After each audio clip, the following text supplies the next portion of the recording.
In this episode, I want to share with you the immigration options for Ukrainians.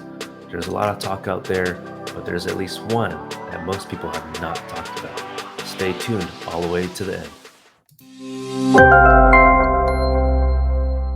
Friends, welcome to Green Card Guys TV. I'm your host, John Ting, solving your immigration problem. Now, let's get down to it. Number one is refugee. Okay, that's one of the first options you might want to consider. And I'm going to share my screen right here. And I'm sharing this because most people think about asylum when there's a war against their country, okay, or an invasion. And that's not necessarily the case. Now, if you're already at the US border, let's say in Mexico or Canadian border of the United States, at least 1 year at within entry of the United States to apply for it. If you have not reached the border, you do want to consider contacting this agency, United Nations Refugee Agency, okay, or your local authorities to see if you can get refugee status. Okay, so that's just one option, and really because asylum is based on several protected grounds that's embedded in statute in law of the United States, and it's very difficult to win asylum.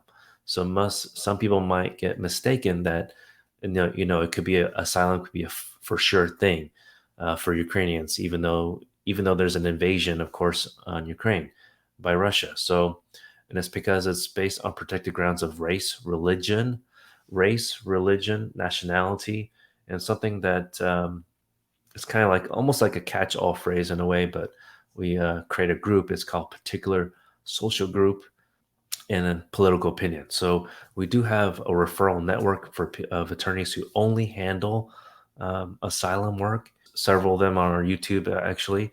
And so let us know if you need that contact. We're happy to share it. But at the end of the day, asylum status is not the first thing to think about. Now, the second option you might want to consider is humanitarian parole. Okay, we're going to share the screen again here, and you'll see that there's humanitarian parole.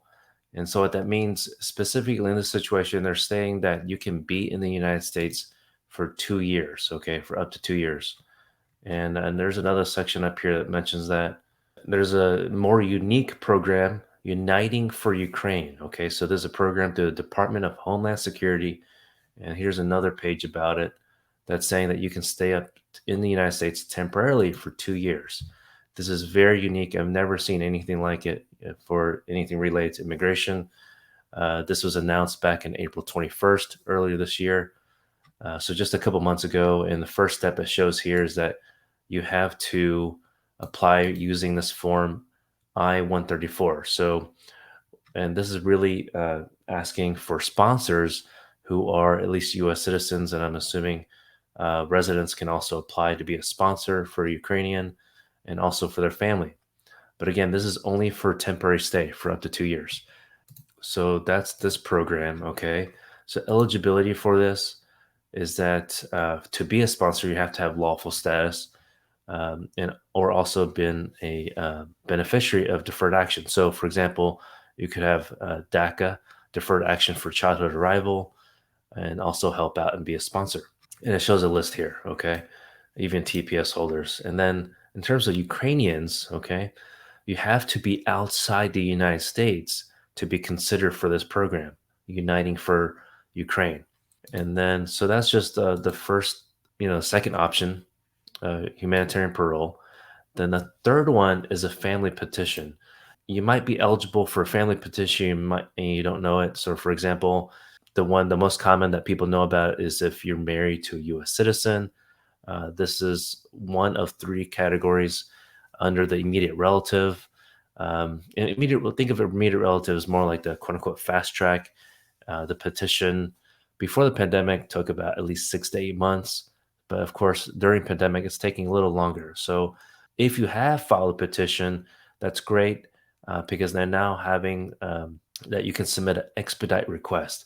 So if there's something, of course, like an invasion on Ukraine or something like the COVID restrictions in certain countries like China and Hong Kong, sometimes USCIS will approve an expedite request. But that approval of expedite request is only for that first step. So they're actually allowing that expedite request also for National Visa Center. So this page from the Department of State, travel.state.gov, we're going to put a link to it in the description box below, my friends. But it has all the different ways that the United States immigration agencies are trying to help Ukrainians. Okay. So I believe that part about expedite. So here's the part about expediting processing of I-130 petitions.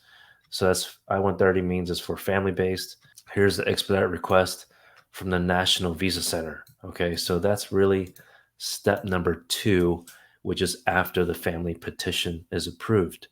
And during the pandemic, if you didn't know this, there's more than 500,000 cases that have been stuck at the National Visa Center, just waiting to get scheduled for interview at the U.S. consulate or embassy. Okay, so that again, that was the third one, a family petition, and the fourth one is TPS.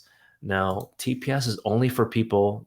First of all, TPS is short for temporary protected status, and that is only for Ukrainians that are already in the United States. So let me show you my screen here. So you have to show that you're physically in the United States since April 19th, 2022. Okay. And so if you are in that situation, you have a registration period. Okay. It's very important that you register in this time period and it's April 19th, 2022.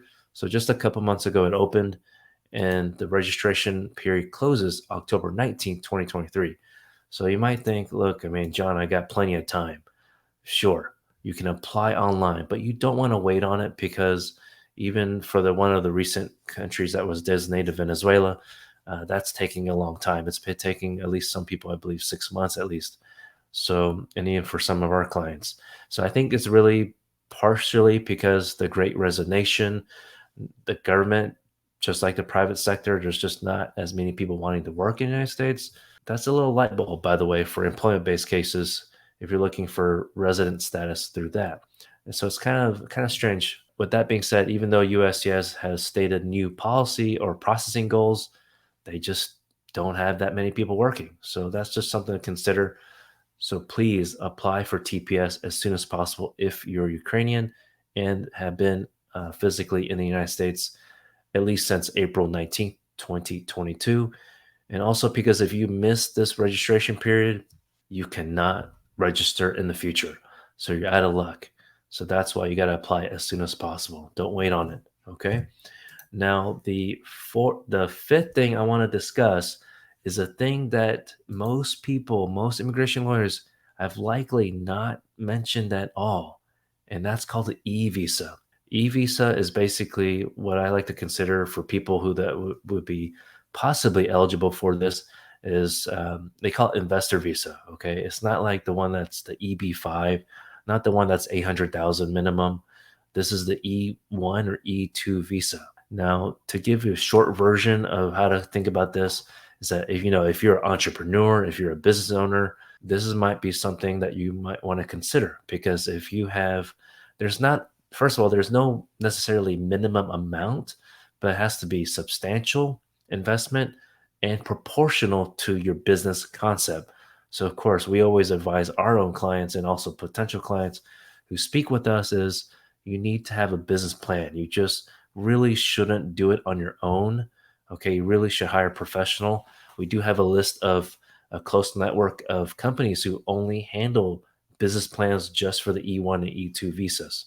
So, for example, if someone, we get this question all the time. Well, how much should I invest for, let's say like a car dealership? Then 100,000 is not enough, right? Because you have to pay for the property tax alone is probably at least 100,000. So you really want to consider that, and if people ask me, well, just in general, how much minimum? Yes, I would say at least 100,000. So if you come to me and you're saying, John, how about 10,000 or 15,000? It's not going to cut it because the USCIS is not going to consider that as substantial. But at the end of the day, we do have to look at your business concept and see if it would be proportional anyway. Okay. And so if you think about it, you could also think of it as a franchisee model. So, or franchisor, you don't have to start your own business from scratch. Okay. So and we also have a close network of franchisors who, of course, are looking for opportunities to expand their business in a different city. So we're happy to share that list when if you're interested. If you got value from this episode, please go ahead and smash the like button. And if you're new to the channel, please hit subscribe down below. We greatly appreciate it. If you have any questions about any of these options or anything related to immigration, give us a call. Okay, 346-330-5888, and let us know what you think about these options down below. Comment below. And by the way, if you are interested in just chatting with us as well, or about your own case, your own strategy, you're welcome to answer a few questions on our website. The link is down below, greencardguys.com. And friends, we're here to solve your immigration problem. And by the way, if you are on TikTok, this is my you can search Green Card Guys and you should be able to find me right there. I forgot to mention this earlier, but we do offer free 15-minute preliminary discussion. And here is our secret code. So you have to share this secret code to unlock that free 15 minutes. It might not be with me, but it'll be one of the attorneys on our legal team that'll be happy to help you. Of course, you might be lucky to get me for those free 15 minutes, but I'm not always available, as you could imagine. And here's where on our website, you can go to our page, greencardguys.com, go to the Contact Us page, scroll down, answer a few questions. And then if you're able to, go ahead and click on step 2 to self-schedule an appointment. Otherwise, of course, you're welcome to call in and let us know about your questions. And friends, until next time, please continue to stay safe.